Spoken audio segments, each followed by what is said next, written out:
We got to start out on the plains because, Steve, Auburn finally did it. I don't know how many shows we've talked about Deuce Knight potentially flipping from Notre Dame to Auburn, but on, what was last night?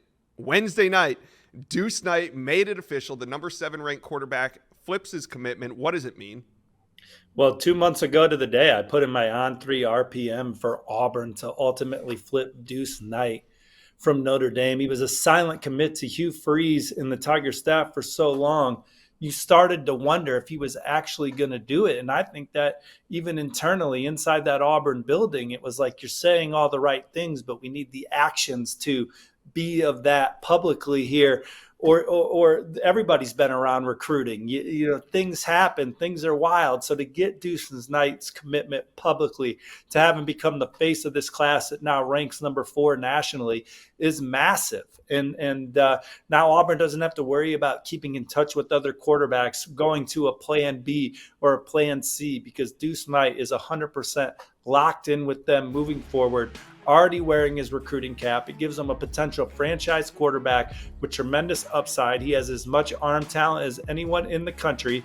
He is as much a threat as a dual threat passer as anyone in the country in this recruiting class. And there's so much development for Deuce Knight under Hugh Freeze in this coaching staff moving forward that you just get really excited about the trajectory of this program. I spent some time at Auburn earlier this fall, and Coach Freeze talked about how important it is to stack top 10 recruiting classes. They got one last year. They're at number 4 right now with a chance to finish number 1. They're already in the top 10 next year in 2026, sitting at number 6, I believe, right now, and in the mix for a lot of blue chippers. So the recruiting at a championship level, it's going to take some time on the field for that to take off with all these young players, but they're injecting a lot of talented players into this program, and Deuce Knight is as important a recruiting win as Coach Freeze and company have had since they've been at Auburn, flipping the longtime Notre Dame commit and officially getting him in the fold. Yeah, we love a good silent commit here on the On3 Recruits channel, so good to see that finally go public, get it out there. Now, you said they want more talent in this class. There are some very talented players on the board here. Naeem Alford, Caleb Cunningham, Andrew Babalow. Those are just some of the 5-stars, but there's more. Steve, what's next for Auburn recruiting? Georgia and Auburn fans in Athens this weekend, listen up. Whether you're cheering on the Tigers or the Dogs on October 5, plan on a pit stop at the Whataburger food truck during your tailgate. Get ready to watch your team by securing an easy dub first with a hot, fresh Whataburger, that is. And no matter who comes out on top, when you take your team to Whataburger, you know you're going to feel like a winner by getting your food made the way you want it, fresh and hot every time, 24/7. I love the burgers, but I got to be honest, I'm more of a breakfast Whataburger guy. You bring me in there at 2 a.m., I'm either getting a taquito, bacon, potato, but I'm definitely getting a breakfast on a bun. I call it a bob. You can call it whatever you want. It'll get you right. Anyway, let me know. Are you guys more breakfast or burgers at Whataburger? Comment section below.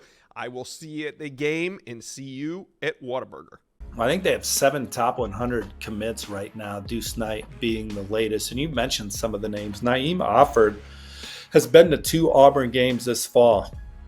He has been to an Auburn football practice this fall. So he is a regular on the plains, visiting, keeping up with the in-state program as he maintains his commitment to Ohio State and also keeps Oregon warm. He's going to be back in Eugene next weekend for the Ohio State-Oregon game.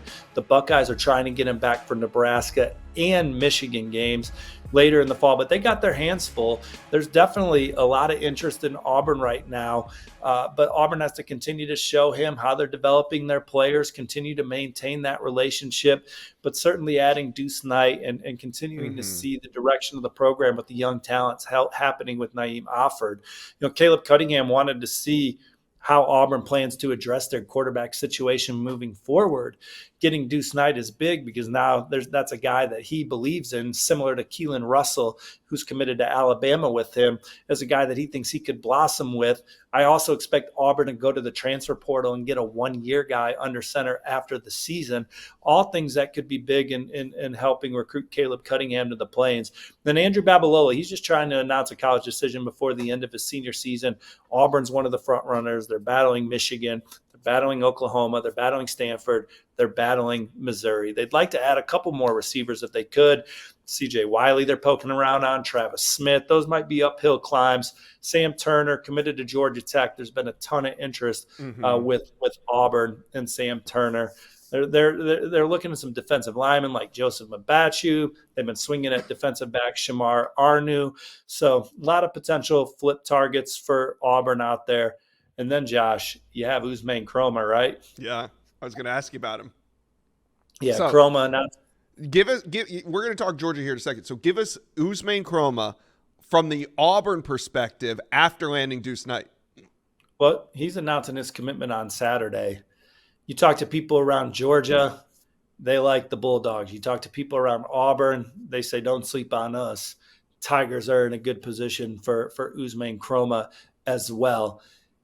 People around the program, you talk to my colleague Chad Simmons, people around Usain's high school program, they tend to lead in Georgia. But we'll see what happens. This is one where there is a shred of mystery going into Usain Kromah's announcement this weekend as Auburn and Georgia battle. But the one thing we've seen under Hugh Freeze and the staff is that they can win those kind of recruiting battles. We weren't seeing that in the regime beforehand. Auburn's beating the SEC powerhouses on the recruiting trail, which they hope leads to wins against those programs on Saturdays in the future. Usain Kromah is one that they prioritize way before Georgia did. Are they going to be able to get it to the finish line? We'll see on Saturday. Yeah, this is one of those recruitments. We don't very often go into a decision not knowing or having a very good idea of where they're going. Kromah, hey, he's keeping people on their toes. It could be Auburn. It could be Georgia. Here in the 11 a.m. Central is when he's going to announce that decision, or around then. So it's likely going to be before kickoff of Georgia-Auburn. So we will see. But right now, Auburn fans, talk to us. Recruiting is on fire. You get Deuce Knight, rounds out the class, looking real good for some others. Let us know, comment section below, how we're feeling.